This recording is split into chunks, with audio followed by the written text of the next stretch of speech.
د لوی بخښونکي خدای تعالی په سپېڅلي نامه په دې ویډیو کې په دې بحث کوو چې په ورډ پروګرام کې لیکنه څنګه وکړو. ډېر ځله چې موږ لیکنه کوو زموږ لیکنه ګډه وډه وي، په خپله لیکنه خوند نشي اخیستی، خو کله چې د په صفحې تنظیمات وکړو په منظم شکل موږ د خپلې لیکنې نه خوند واخلو. تر ټولو مهمه دا ده کله چې موږ لیکنه کوو، اوس چې په دې کې لیکنه کوو ډېره وړه او کوچنۍ موږ ته سمه نه ښکاري. راځو زوم ته تقریبا تر 150 پورې د زوم کوو. بیا راځو لیاوټ ته. په لیاوټ کې د سایز انتخابوو. موږ کله چې لیکنه کوو، عامه لیکنې کوو، مقاله لیکو، کتاب لیکو، مونوګراف، تیزیس، هر څه چې لیکو P4 کې یې لیکو. بیا وروسته F5 د سایزونو ته اړوو چې موږ ته د اړوند ادارې لخوا سپارښتنه شوې ده. مثلا که موږ مجله ډیزاینوو، لیکنه یې لومړی P4 کې کوو، بیا وروسته یې د خپلې مجلې د پالیسۍ مطابق ډیزاین کوو. راځو مرجین ته، دا هم نورمال سایز ورته انتخابوو. په ژبه پښتو کې شیفټ آلټ. زموږ لیکنه اوس له چپې خوا ده، کنټرول A بیک سپیس. راځو هم ته. اول فونټ ورته انتخابوو. پښتو ژبه خپل فونټونه لري، که له هغې نه انتخاب کړو زموږ لیک چې دی هغه خپله ښکلا لري. یو فونټ ورته انتخابوو. د پښتو ژبې ښه فونټ دی، کولی شو له انټرنټ نه یې ډاونلوډ کړو. د عامو لیکنو لپاره سایز چې دی 14 دی، خو کیدای شي موږ د کتاب لپاره 12 انتخاب کړو، د کتاب حجم چې غټ نه شي.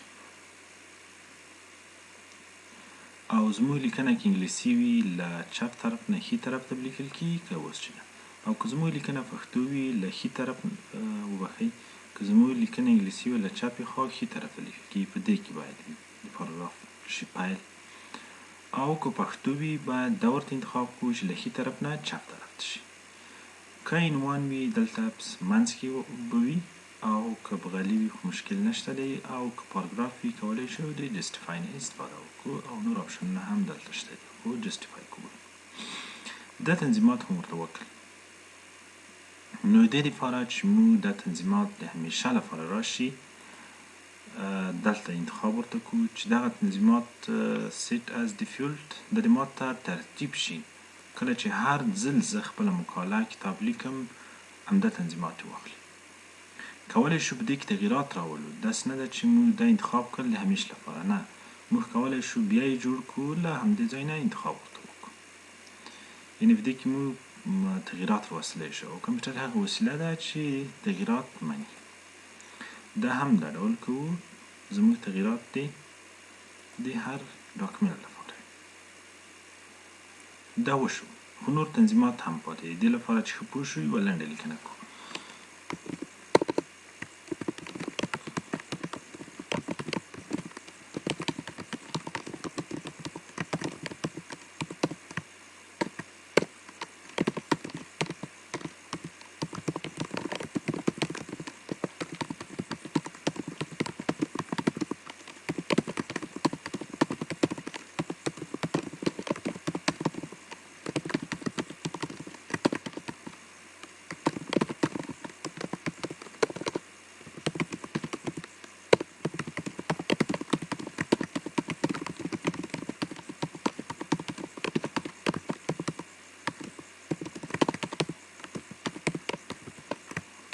لیکنه دوام لري.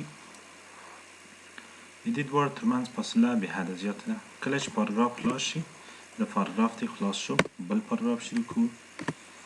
د دې ترمنځ فاصله هم غیر منظمه ده. نو د دې لپاره چې دغه تغییرات د نوې یوه کافي واخیسته منظم راشي، د پاکوو. راځو دلته سپیسونه ختموو.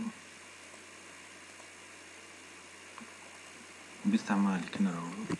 دا لیکنه ده. که دا لیکنه شوې وي یا نه وي شوې، موږ کولی شو دا تنظیمات وکړو، هماغه ډول یې کولو. دې خطونو ترمنځ فاصله دې څومره وي؟ 1.0. دا د لیدلو وړ دی، او د عامو لیکنو لپاره همدا استفاده کېږي. د همدې فونټ لپاره بهترین لیکنه په همدې کې راځي. او سپیسونه یې ختم وي. راځو لاین سپیسینګ. وروسته د پاراګراف یا وروسته د عنوان نه کله چې یو پاراګراف اوس دا پاراګراف چې ختم شو بل پاراګراف پیل شو هغه یې وانخیسته تنظیمات یې وانخیستل هماغه دې په تطبیق شي. دا پاراګراف چې ختم شوی دی د دې پاراګراف سره پیوسته دی نو د دې دپاره چې پاراګرافونه جدا وي تنظیمات یې کوو. راځو دلته لاین سپیسینګ افټر پاراګراف همیشه د فاصله واوسي د شپږ په اندازه دې واوسي چې پاراګراف له بل پاراګراف نه جدا شي. دلته پاراګرافو ترمنځ فاصله پیدا شو. اوس راځو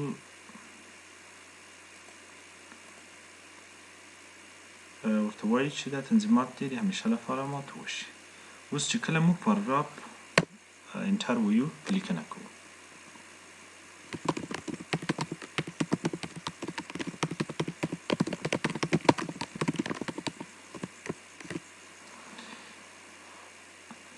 هم په د خطونو ترمنځ فاصله منظمه ده او هم د پاراګرافونو ترمنځ جدایي شته ده. که دا ډاکومنټ موږ بند کړو بل را خلاص کړو همدغه تنظیمات یې اخیستي دي. ډونټ سیو. راځو ور پروګرام ته.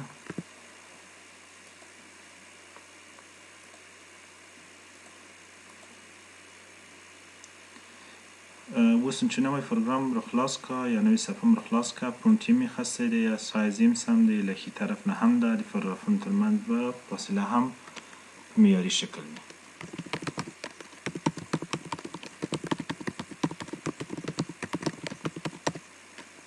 مثلا نور متن دی سرچ کړو بل متن دی یعنی ټول منظم دي د پاراګرافونو ترمنځ د خطونو ترمنځ فاصله هر څه منظم دي. هماغه کولی شو دا موږ تغییر کړو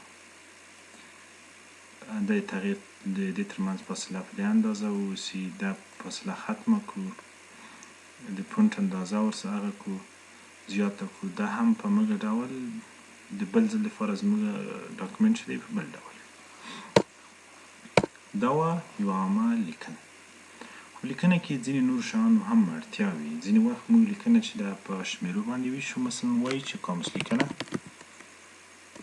د قاموس لیکنې ډولونه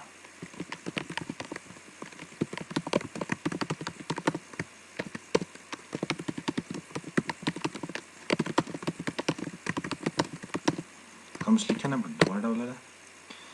دې ته کولی شو خپله شمیرې ورکړو. مثلا یو داش نظري قاموس لیکنه دویم عملي قاموس لیکنه په دې ډول یې هم کولی شو. او کولی شو دا د بلیټ یا د اتومات شمیرو په مرسته هم وښودلی شو. مثلا دا دواړه انتخابوو ته وایي چې بلیټ ورکړه شمیرې ورکړه بدون کومه شمیره دې واخلي دا شمیره دې واخلي. کولی شو بلیټ هم ورکړو دا دې واخلي. دا هم د یو لیکنه کې راځي اړین.